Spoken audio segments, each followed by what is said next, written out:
Welcome to BRK News. This is Sviya Verba.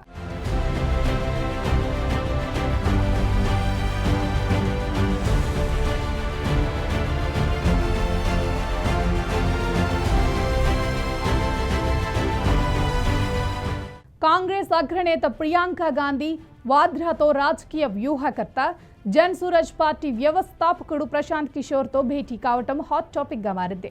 ఈ నెల 15న ఢిల్లీ వేదికగా దాదాపు 2 గంటల పాటు జరిగిన వీరి ప్రైవేట్ సమావేశంలో ఏ అంశాలపై చర్చించారనే దానిపై ఉత్కంఠ నెలకొంది. బీహార్లో కాంగ్రెస్ పార్టీ కోసం ఒక ప్రధాన ప్రాజెక్టును ప్రశాంత్ కిషోర్ చేపడతారనే ప్రచారం ప్రస్తుతం మొదలైంది. వచ్చే ఏడాది అసెంబ్లీ ఎన్నికలు జరగనున్న కేరళ, అస్సాం, పశ్చిమ బెంగాల్, తమిళనాడు రాష్ట్రాల్లో హస్తం పార్టీకి పీకే చేదూడుగా నిలిచే అవకాశాలు ఉన్నాయని అంచనాలు ఉన్నాయి. ప్రశాంత్ కిషోర్కు కాంగ్రెస్తో పాటు విపక్ష ఇండియా కూటమిలోని అన్ని పార్టీల అగ్రనేతలతోనూ బలమైన సంబంధాలున్నాయి.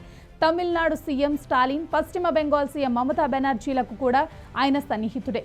కేరళ, అస్సాం రాష్ట్రాల రాజకీయ సమీకరణాలపైన పీకేకు మంచి అవగాహన ఉంది. ఇటీవలే బీహార్ అసెంబ్లీ ఎన్నికల్లో విపక్ష ఇండియా కూటమి ఘోర పరాజయాన్ని ఎదుర్కొంది. దీంతో ఆ కూటమి ఉనికి ప్రశ్నార్థకంగా మారిందనే వాదన మొదలైంది. ఈ నేపథ్యంలో పీకే సుదీర్ఘ అనుభవాన్ని, విస్తృత రాజకీయ పరిచయాలను వినియోగించుకోవాలనే ఆలోచనలో కాంగ్రెస్ పార్టీ ఉండొచ్చనే అంచనాలు వెలువడుతున్నాయి.